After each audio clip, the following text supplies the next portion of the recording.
Hello, Trailblazer fans, Blazers and readers. Welcome to our second player review here on BlazersEdge.com. I'm Sam Tung here with Dave Deckard. We have a player review today, Dave, for Mo Williams, the sixth man for the Trailblazers this season. Again, if you didn't catch our first player review, I really encourage you to check that one out. It was of Wesley Matthews. And just to give you a reminder of how this works, we're going to be comparing, for each of these player reviews, we're going to be comparing both last season to this season, a couple of different statistics, and then we're going to be going into Bang for the Trailblazers Buck segment where we look at that specific player, that specific Trailblazer, in comparison to guys that are making comparable amounts of money. But first, Dave, before we start any of that, wanted your thoughts on Mo Williams now that the year is over. Obviously, we're very close to the draft. So there's, this is kind of some big decision-making time for the Trailblazers. So your thoughts, as we are now officially really in the depths of this off-season, your thoughts on the way that Mo Williams played for the Trailblazers and what he gave them here in 2013, 2014. Well, Mo is a kind of take-it-or-leave-it player, and you have to do some of both with him. His offense, at times, proved invaluable to the Blazers. They didn't have a lot of punch coming off the bench. They didn't have guys who could score off their own dribble. Mo gave both of those things. It was good when he was good.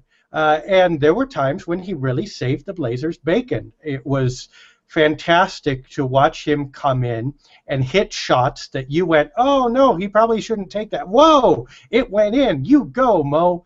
And that was fantastic. And really, the lack of anything else around him made Mo kind of a semi-lovable guy, no matter what the results were night to night. You knew the Blazers had to go to him. You knew that they really depended on him to deliver, and that made you like him for the dependence, if nothing else.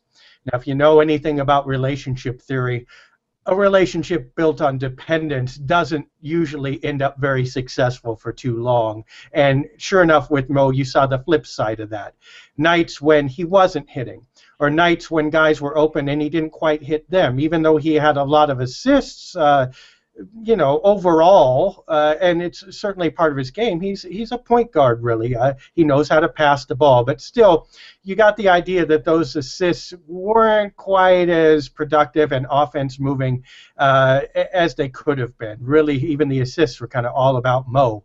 And also, his defense, of course, is a problem, and he had a few other issues, and you had to take the bad along with the good.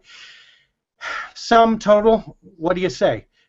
You didn't have a good alternative, so you love him still for that. But you wish you had a better alternative, so maybe you didn't have to be so dependent on him, so maybe you didn't have to take the bad parts along with the good, and that would probably improve the bench a little.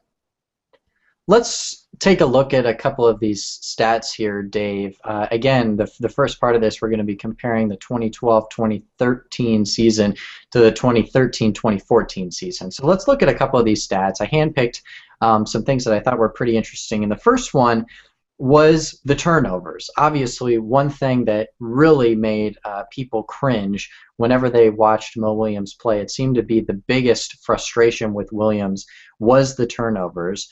Last season, obviously, a higher minutes total for Mo, but last season averaged 2.7 turnovers per game compared to just 2 turnovers a game in this most recent season. To give you an idea on those minutes played, he averaged 31 minutes a game last year compared to 25 minutes this year. So quite a bit of a drop now that once he started coming off the bench. A couple other stats here, Dave. The field goals attempted per game. Mo Williams coming off the bench went from averaging almost 12 per game to 9 per game, so a pretty big drop-off in that category. Obviously wasn't the focal point of the offense. And then finally, the true shooting percentage, which I know that you're a real big fan of in comparison, not only the same player from year to year, but also player to player. 52% shooting last 2 years ago, 51% shooting in the most recent season. So Dave, I think that the moral of the story here is, even though the turnovers did drop a little bit, and some of that had to do with less playing time, but the fact of the matter is the guy still is a fairly turnover prone player. But I think about that, you look at the shooting percentage, and the moral of the story is Mo is a vet. You just sort of know what he is. He's a guy that's going to turn the ball over a little bit more than maybe you would like. He's going to shoot the ball at pretty much the same percentage probably from here to the rest of his career. And I think those statistics really show that even in a reduced role, even when shooting less, even when playing less minutes, he still is going to be the same type of player. Yeah, Mo does Mo. I mean, that's his gig. That's how he makes money in this league. And there's a need for it. I mean, the Blazers had a need for it. And they knew they were going to live with the turnovers. They knew they were going to live with the defense. They knew they were also going to get relatively decent shooting. And again, a guy who could create his own shot, which is what they needed. When he was in Utah, he had a little more of a free reign. It was a little worse of a team, and he had a bigger role in terms of minutes and in the offense, so he got to do a little more Mo. Here he got to do a little less Mo, but it's still the same Mo. And again, love it or hate it, he is what he is. So if you need that, you want him on your team. If that hurts you, when the turnovers start hurting you more than the made shots, it's time to think about ending this relationship. Right now, the Blazers need Mo more than Mo hurts the Blazers, so it's good. But again, the Blazers probably want to shore up that bench a little bit more so that the need isn't so great, and then they can turn a more critical eye to what Williams brings or doesn't. But, the other thing, I paused there because I let you in, but then I just thought of this, too. You got to remember system-wise, too. This is all a function of system. That the reason Mo does what he does is because the system is set up for Mo to do that, basically. Even though he plays differently than the other Blazers, Wesley Matthews, Nick Batum, or what have you, he's supposed to be doing what he's doing right now. So if you are frustrated with him as a fan, you got to remember the system is set up for him to be that way.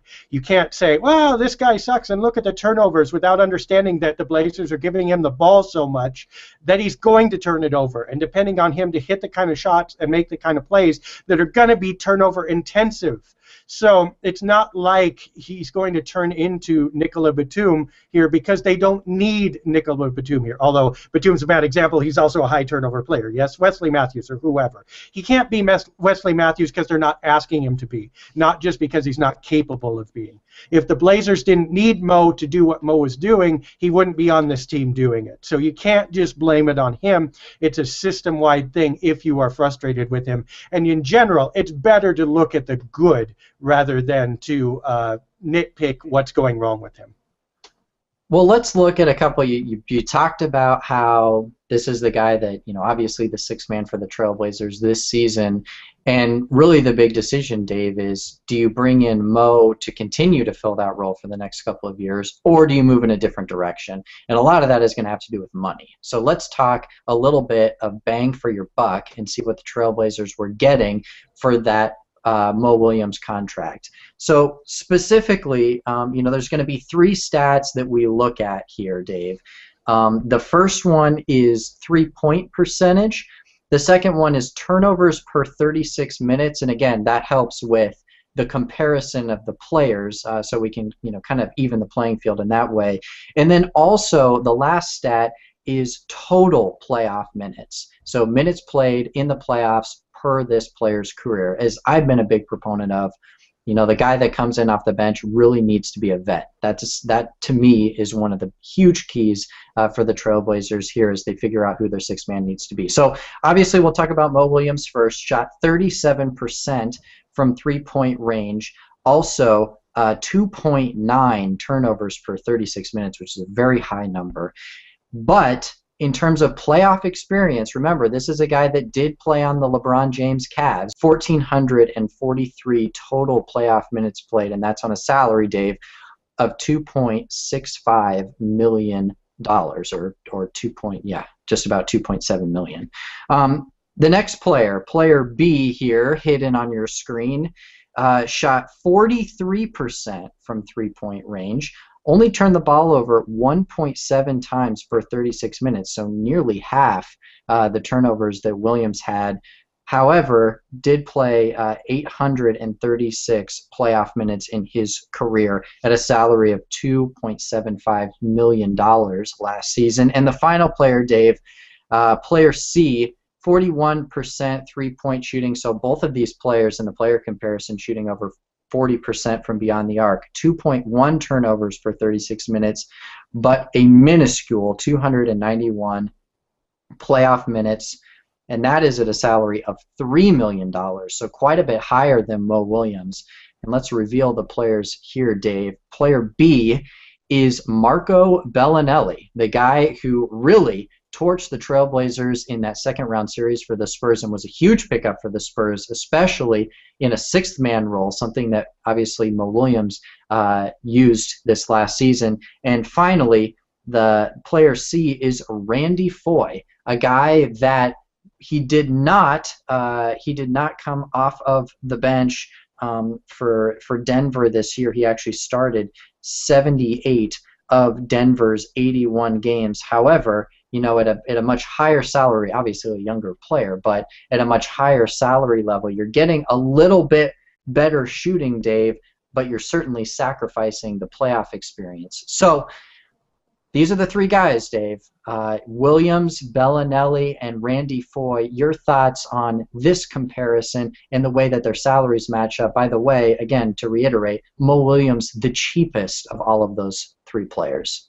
Yeah, and Mo's going to look for around $3 million a year in his next contract, and I think you see he's right about in his comparable zone, salary-wise and production-wise.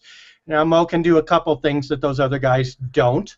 However, those other guys, as you said, are shooting the ball better from distance and are committing fewer turnovers. So, you know, you might, depending on your needs, prefer either of those other two to Mo.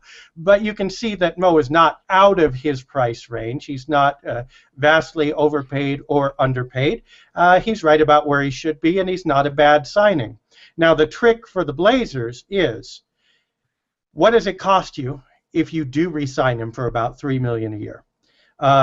It does not cost you any salary cap space because the Blazers are at the cap already. They already have their exceptions. Whether they sign Mo or don't, they will not get more or fewer cap exceptions. The only way it would matter is if they traded away somebody and went under the cap, then not signing Mo would get them more space. Otherwise, he's basically a free signing. So what it costs them is $3 million.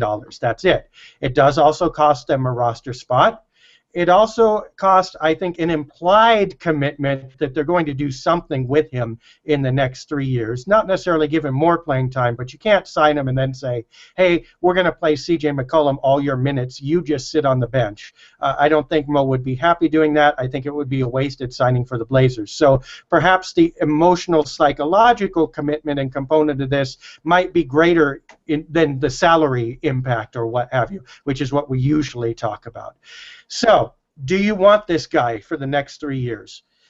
He's not overpriced. If you're going to use him, you might as well sign him. I mean, it's basically free. The way you don't sign him is if you've got a better replacement for him coming up or a replacement for him coming in. For instance, if you were going to use the MLE on Sean Livingston, I wouldn't re-sign Mo even if it didn't cost me anything, because what are you going to do with him? There's depth, sure, but you've got to have usable depth. You've got to be able to give this guy some minutes. You can't just stuff him on a roster a la the Bob Whitsitt Blazers and never use him.